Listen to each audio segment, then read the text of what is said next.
Type 2 diabetes is a condition, and it's the most common form of diabetes. Probably about at least 9 out of 10 people in the United States that have diabetes have type 2. It used to be called adult onset. It's typically a situation where the body is making some insulin but maybe not using it well. It is more common, and it can be treated in a number of ways, from diet and activity to diet and activity and pills to diet and activity and insulin. So there are a variety of treatments for it as well.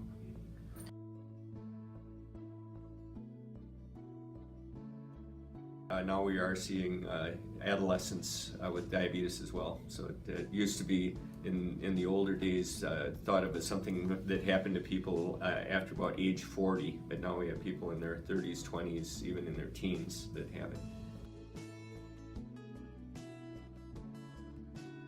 General risk factors, there's a genetic link. Typically type 2 does run in families, where if you have one parent, you're more likely than a person that doesn't have diabetes, and if you have two parents, then you're more likely than the person that has one parent or no parents that have diabetes. So there is genetics. Probably some of the things that have led over the past 50 years, where we've done a really good job of engineering activity out of our lives. We tend to be more sedentary than we used to be, and obviously there's been a whole change in the type of foods that we eat as well, which may have something to do in terms of fast foods versus other things. Typically, a person will feel more tired.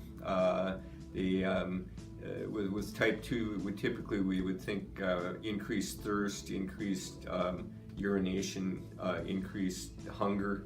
Sometimes they have a cut or a sore or a cold that isn't going away, some kind of an infection, or sometimes they have other issues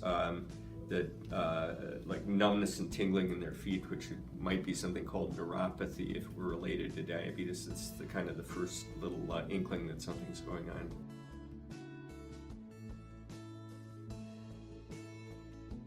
The American Diabetes Association says that we as adult Americans should be getting at least 150 minutes of activity that makes the big arm or leg muscles move per week. And then there's obviously a food piece. I think we're thinking about carbohydrates, breads and cereals and fruit juice and starchy vegetables and things like noodles and pasta, as well as the traditional sweets like the candies and Kool-Aid and that soda pop, things like that. But it's how much carbohydrate is coming into the body at one time. If we put too much carbohydrate into the body of a person with type 2 diabetes, the blood sugar will tend to rise. So we're trying to spread the carbohydrates out over periods of time. I know that there are some people that think they should go on a low-carb diet, and yes, that will get the blood sugars down, but that kind of an eating pattern is sort of hard to maintain over the long haul. People tend to get kind of tired of eating this protein and fat, so we're generally trying to enhance a well-rounded diet where we're having fruits and vegetables and protein sources and milk products and spreading it out a little bit more. Well, I'm a registered nurse diabetes educator, a certified diabetes educator, and so my job is that I tend to do education about what diabetes is. I'll also train people on how to use blood glucose testing devices. Also talk with them about medications, and again, I don't prescribe medications, but I can describe what the medications are and what they do for people. I can talk with people about the long-term complications that can sometimes come from diabetes and how to prevent those. Talk about things like foot care. Talk about some of the issues that relate to depression or stress and diabetes. Some people will go on insulin pumps, and we teach about those as well.